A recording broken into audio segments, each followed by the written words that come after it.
हमारे देश में क्या है कि न केवल ये, मैं तो कहता हूं अगर हमारे देश की जितने मंदिरों को अगर खोदा जाएगा, मस्जिदों को, जितनी मस्जिदों को अगर हम उसको उखाड़ेंगे तो अंदर से आपको मंदिर ही मिलेंगे, मंदिर ही मिलेंगे कि और कहाँ बनाएंगे लोग। बिल्कुल। तो ये क्या है, तो ना हमें थोड़ा समझना चाहिए। देखिए औरंगजेब ने 1664 या 65 में पहली बार काशी विश्वनाथ के मंदिर पर अटैक किया था। रियली? जी हाँ, 1664 या 1665 पास ओके अटैक किया था। तो उस वक्त के वहां के जो सामंत गण थे, जो राजा थे, वो बेचारे दे वर नॉट परिपूर्ण नहीं थे कि लड़ सके। उस वक्त 1 लाख नागा साधुओं ने आके लड़े थे। अच्छा। जी हाँ, देखिए जो हिमालय में रहते नागा साधु, वो नागा साधु आ गए थे कि भाई उनकी तो युद्ध की पूरी सैनिकों की तो कि ये बात है, तो अगर हमारे मंदिर पर आप क्यों अटैक कर रहे हैं? आप तो हमारे यहाँ पे जो हमारे देश में आए थे, मित्र बन के आए थे, हमने अतिथि की तरह हमने आपको आने दिया और आप भाई आप तोड़ रहे हैं। तो वो 1 लाख नागा साधुओं ने उनका प्रतिकार किया था और युद्ध हुआ था जिसमें उन्होंने औरंगजेब की फौज को हरा दिया था। Really? जी हाँ, ये 99 किसी को पता ही नहीं। उसमें उन्होंने हराया, जिसमें काफी वे भी मारे गए। उसके बाद भी जो हमारे हिंदुओं का हमारा प्रॉब्लम क्या है, ये सोते रहते हैं, आलसी मैं बोलूंगा इनको, आलसी कहो, ये किम कर्तव्य विमूढ़ है। ये अपने आप को कहते हैं हम सहनशील हैं, माय फुट। ये कोई सहनशीलता नहीं है, ये आलसी हैं, ये कमजोर हैं और कभी एक नहीं होते, ये प्रॉब्लम है। अब जयचंद और मीर जाफर बहुत पैदा, बहुत नहीं, हमेशा विभीषण हुए हैं, विभीषण कभी जयचंद होता है, कभी मीर जाफर होता है, ये होते ही हैं। तो इन्होंने क्या किया, एक अच्छी बात किसी ने मुझे बताई थी, सर हमारे हिंदुस्तान में किले जीते नहीं गए हैं, किलों की दरवाजे खोले गए। Absolutely sir. 1964 में ये हुआ, उसके 1664 मैंने कहा आपसे, 1664 में वो हारा, 5 साल बाद उसने रीग्रुप करके फिर आके अटैक किया, काशी विश्वनाथ अगेन किया, काशी विश्वनाथ पे फिर से नागा साधु आए। बट ये नहीं कि बाकी हिंदू जो थे, बाकी राजा, वो लोग एक्साइट हो गए, आके लड़ते नहीं लड़े, जिसमें 1 लाख साधुओं ने उनका विचारों का नरसंहार हुआ। ये मर लड़ते लड़ते मरे। मैं तो चाहता हूं कि हमारे हिंदुस्तानियों को, देशवासियों को ये इतिहास का पता चले, होना चाहिए कि भाई लोगों ने अपना रक्त का बलिदान दिया है। उसके बाद जब वो जो महंत थे, उनको जब लगा कि यार ये तो आके ये तो तोड़ेंगे, ये तो वो अपना क्या बुत शिकन है, ये बुत परस्त तो है नहीं, बुत परस्त नहीं, बुत शिकन, तो ये क्या करेंगे, आएंगे। और तो उन्होंने जो शिवलिंग था लेके वो उस कुएं में कूद गए थे। अच्छा, वो कुएं में कूदे थे, कुआं था वहां पर, कुआं था जिसपे जान उनकी गई, जिसमें उनकी जान तो कि बच गया वो एक आदमी, जो एक साधु, एक नागा साधु, एक महंत था, जो वहां का पुजारी था। तो इस तरह हुआ है। मैं थोड़ा और पीछे जाना चाहता हूँ, थोड़ा एक नॉलेज के लिए। देखिए मोहम्मद गजनवी भी आया, सोमनाथ के मंदिर तोड़े, बहुत तोड़े, 17 बार। आपको पता है अफगानिस्तान में there is a village by the name of Ghazni है, गजनी विलेज है। वहां पे एक पिलर है, उस पिलर के ऊपर आज भी लिखा हुआ है कि दुख्तर हिंदुस्तान 2 दिनार नीलाम, ऐसा कुछ के मतलब वहां की औरतें जो हैं, यहाँ पे ये हिंदुस्तान की जो औरतें हैं यहाँ पर लाई जाती हैं और 2 टके पे नीलाम होती है। क्या मीनिंग हुआ दुख्तरे, जो उसका मीनिंग? दुख्तरे हिंदुस्तान मतलब दुख्तरे वहां की जो औरतें हैं, दुख्तरे मतलब औरतें जो मतलब दुखी हैं, जो पीड़ित हैं, हाँ, उनको 2 दिनारों पे हमने खरीदा, वह यहाँ पे बिकती हैं। वो चौराहा था। अच्छा, वो स्तंभ आज भी वहां पे है और जो डिस्प्ले करता है वही चीज लिखा है ना, वो तो है। तो आप ये क्या कहोगे इसको, हिस्ट्री, ये प्रोपेगेंडा नहीं है, ये तो दादागिरी है, ये तो है। हाँ, वो उनका मुल्क है। हाँ, पर ठीक है, पर वो ये वो है। आपको पता है अहमद शाह अब्दाली जब आता था, देखिए क्या हिंदुस्तान का मैप देखें तो एंट्री हमेशा पंजाब से होती, वही एंट्री पॉइंट होता है, खैबर का दर्रा या ये जो खैबर पास जो आते हैं। तो जो मैं समझता हिंदुस्तान की जो छाती थी, वहां से वो घुसते थे। कश्मीर से नहीं, बिकॉज वो पहाड़ियां हैं, तो जो रास्ता था, जो वेस्टर्न इजी रास्ता था, वहां से आते थे और आके लूट मार दिल्ली तक पहुंचना, लूट मार करके वापस जाना। उनका काम यही था, आना, लूटना। देखो लूट, ये जितने मुगल, गजनी कभी अपने यहाँ पर स्टे करने को नहीं आया साहब। ये आप मेरे को बताइए, गजनी, गौरी, जितने भी आए, गजनी, गौरी, मुगल्स, ये जितने भी मुगल्स तो फिर यहाँ रह गए ना सर। मैं एक बात जो करना चाह रहा हूँ कि आप देखिए, आप अगर ये कह रहे हैं इनका इतिहास है, इनका कल्चर है, इनका आर्ट है, आप मुझे इनका एक किला बताइए ना अफगानिस्तान में, या किसी मुगल, कोई बताइए तो सही, एक मीनार है इनकी जो खूबसूरत हो ऐसे। सर मैं कह रहा हूं एक ताजमहल बताइए, एक कुतुब मीनार बताइए, एक फोर्ट बताइए। 50 मुस्लिम राष्ट्र कहीं नहीं मिलेगा आपको। एक फोर्ट नहीं है भाई, एक फोर्ट नहीं। तो यहाँ कैसे बन गए? तो कैसे बन गए? तो कहने के देवर ओनली ये सुनते थे कि यार ईस्ट में वो जो हिंदुस्तान है ये सोने की चिड़िया है, वो बहुत खूब पैसा है, इसको लूटने चलो। ये सिर्फ लूटने आते थे, घोड़ों पे आते थे, लूटते थे, औरतों को उठा के जाते थे। और नहीं, वो अपने साथ पूरा ये आते थे। उनको पता था कि ये यहाँ पे ये हमारा जो हिंदू धर्म क्या है। अगेन जेनेसिस में थोड़ा पीछे जाना चाहता हूँ। समुद्रगुप्त जो थे हमारे, समुद्रगुप्त थे ना, यस। चंद्रगुप्त ने अखंड भारत बनाया। फिर जो गुप्त वंश, that was the golden period of Hindustan, गुप्त वंश। तो जो समुद्रगुप्त थे उनकी 16 साल का कैंपेन था, ये नेवी फ्लीट्स, उन्हें पूरे हिंदुस्तान को, अफगानिस्तान ऊपर तक सबको फतेह किया, इंडोनेशिया जकार्ता तक जाके सब एकत्रित किया। हाँ जी। फिर जब मौर्य वंश आया, चंद्रगुप्त मौर्य, फिर जो अशोक जब आए, अशोक जो हुए कलिंगा की वॉर के बाद, जब से इन्होंने बुद्धिज्म को अपनाया, बुद्धिज्म कलिंग की, तो वहां से क्या भी शांति प्रिय, ठंडी हो गए, ठंडे हो गए, ये हुआ। मंदिर बुद्ध के मंदिर, वो क्या, अच्छा कि नहीं भैया अभी हमें जो है शांति और अमन, हमको तो शांति के लिए कलिंगा के वॉर के बाद उसका मन परिवर्तन हुआ था। तो उससे क्या हुआ, लेकिन जो आने वाली जो पीढ़ियां होने लगी, वो क्या भैया पीस लगी, बैठ गए, ये हुआ। आने दो। अब आपको मैं बताना चाहता हूं, देखिए जो आपको मैंने नाम लिया अहमद शाह अब्दाली। आपको पता है पंजाब में एक कहावत मशहूर थी, जैसे तरह एक मुहावरा कहिए या फ्रेज, तो पंजाबी में वो कहते हैं कि खादा पीता लहेदा, बाकी सब अहमद शाहिदा। कि जो खाया पिया, खादा पीता लहेदा, मतलब वो ही हमारा है, जो खाने पीने को मिल गया कि भाई वही हमारा है, बाकी सब अहमद शाह अब्दाली का। ये अहमद शाह अब्दाली वही है जो मैं ग्रेट मराठा में मैंने इब्राहिम खान गांधी का रोल किया था। वो मराठा, ग्रेट मराठा, वही अमजद शाह उसको मारता कि मैं तोपची था मैं। अच्छा, तो उस वक्त इतना मशहूर था कैरेक्टर अमजद शाह। बिल्कुल, या आगे काफी दिन राजा कहने का मतलब है they were only looters and plunderers. Looters and plunderers. ये कोई अमन पसंद नहीं है, ये कोई दोस्ती डालने नहीं आए हैं, ये सिर्फ अपने जो धर्म को वो उसका विस्तार करने आए हैं। सुनकर है सोने की चिड़िया है, और सोना लूटो, अपना जाओ और अपना, फिर देखा यार ये तो बहुत अच्छी जगह, यहीं बस जाओ, क्लाइमेट अच्छा है, कोई विरोध भी नहीं कर रहा, कोई विरोध नहीं कर रहा, और हम दिन राज करेंगे। और फिर वो अपने धर्म का प्रचार करना चाहते हैं, लोगों को कन्वर्ट करना चाहते हैं। उसके बाद वंश शुरू हुआ यहाँ, उसके बाद यहाँ पे जो सूर्य वंश, अलग अलग वंश इन्होंने किया भाई। आप देखो अकबर, आपको पता है हमारे देश में जो जौहर की रस्म हुई है, जो औरतों ने आग में, पद्मावती ने किया। पद्मावती के समय मेरे ख्याल से 30,000 या 40,000 औरतों ने इकट्ठे वो जो किया था, अलाउद्दीन खिलजी जब आया। उसके बाद में कर्णावती रानी थी, उनके दौर में ये चित्तौड़ में 3 बार जौहर हुए, 3 बार। पहला पद्मावती का, दूसरा कर्णावती का, और तीसरा अकबर के दौरान।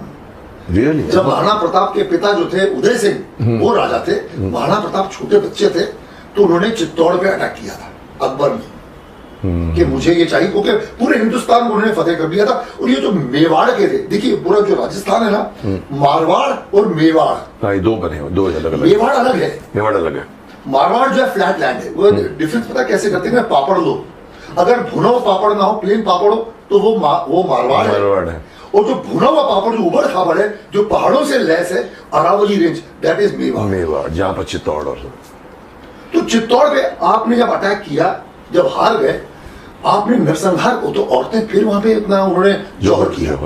जौहर खत्म होने के बाद जब ऊपर गए, तो इन्होंने वहां पे 30,000 जो बूढ़े बच्चे जो बचे हुए थे, फौज तो नीचे सारी मर गई, उन्होंने उन निर्दोष लोगों का नरसंहार किया।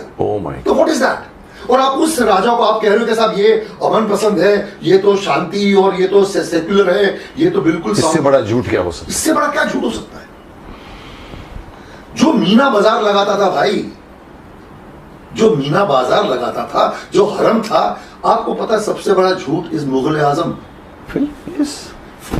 उसको उसका रियलिटी से कुछ लेना नहीं है, अनारकली भी नहीं थी और ग्लोरीफाई कर दिया। कहने की जोधा भाई, उसकी दिखा के जोधा बीवी नहीं थी, मैंने सुना। जोधा, अच्छा वो चौथी ना 5वीं बीवी थी, बहुत सी बीवियां थी अकबर की। अरे भाई हरम था उनका, हरम था।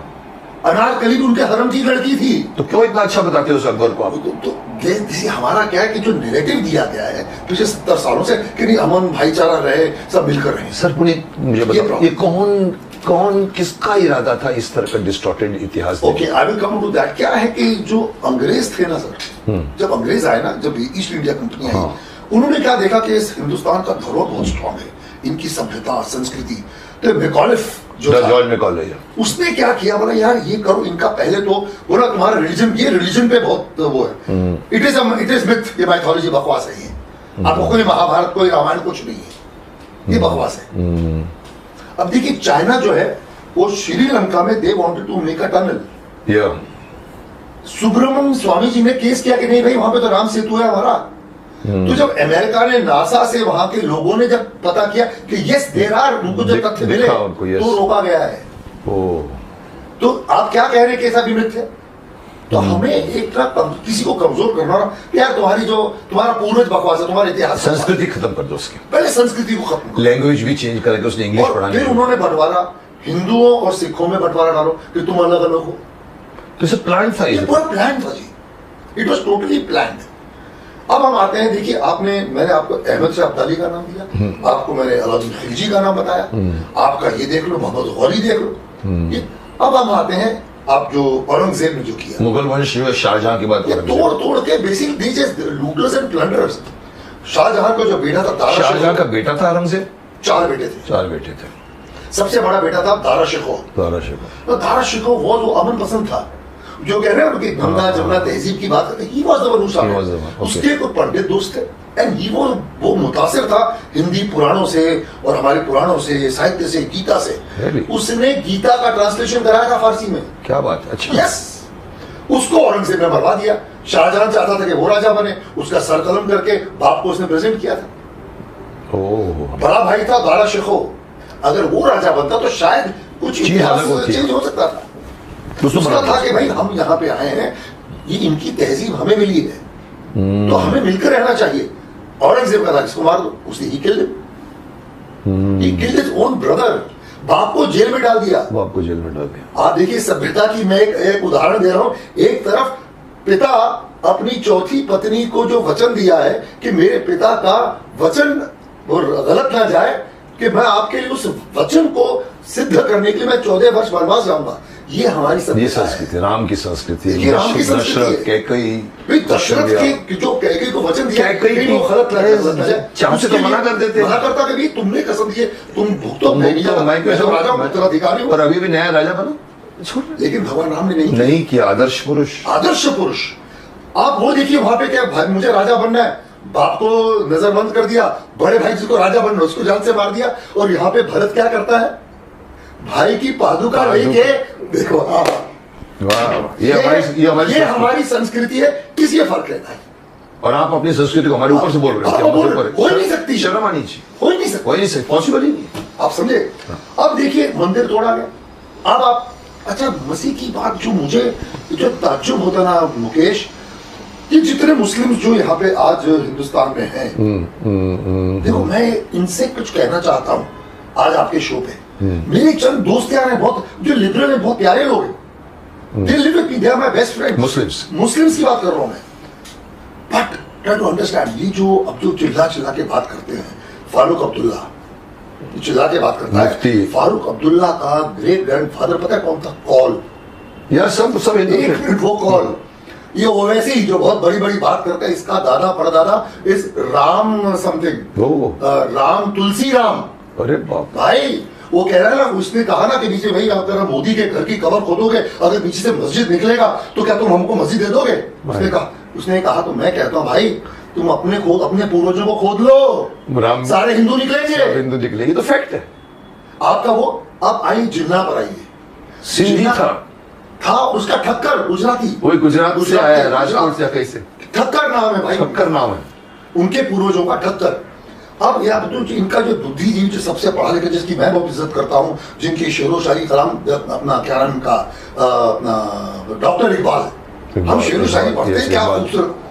उनके फोर फादर्स पता कौन थे? सपरू ब्राह्मण, वो सपरू हैं। अच्छा, अब मैं एक पॉइंट पे आ रहा हूं जो मैं बात करना चाहता हूं कि ये जो इतना चिल्ला रहे हैं भाई, तलवार के जोर पे सलवार पहनी है भाई। तो अभी आपको अपनी आइडेंटिटी पे जाना बताइए कि देखिए ये जो चार हमारे जो ये क्षत्रिय, ब्राह्मण, क्षत्रिय, वैश्य, शूद्र, ये कोई वर्ग नहीं है, कोई जातियां नहीं है। जाति तो हमारे देश में कोई थी भी नहीं। ये जो है ये चार वर्ण है कि किस तरह समाज को चलाया जाए, गवर्नेंस, गुड गवर्नेंस के लिए ये बनाया गया था। तो ब्राह्मण के अभी जो पढ़ा लिखा, तो ये जो आपका मस्तिष्क है, ये जो है ये ब्राह्मण है। आप नॉलेज सोच समझ के काम करेंगे। फिर आपकी आती छाती और आपकी भुजाएं, ये हो गया क्षत्रिय जो काम करते थे रक्षा में। पेट जो है आपका, ये हो गया वैश्य, खाना पीना, जीना है। अच्छा, और फिर आप जो कमर के नीचे जो आ गया भाई, जो आपका देखिए वो भी बहुत इंपॉर्टेंट है। आपका अगर पेट खराब होगा, अगर मल मूत्र आपका ठीक से नहीं होगा, तो आपका मस्तिष्क काम नहीं करेगा, आप बीमार हो जाएंगे, आपका हार्ट अटैक आ जाएगा, मलिनता हो जाती शरीर में। तो शरीर तो मतलब ये चारों चीजें आर इंटरकनेक्टेड।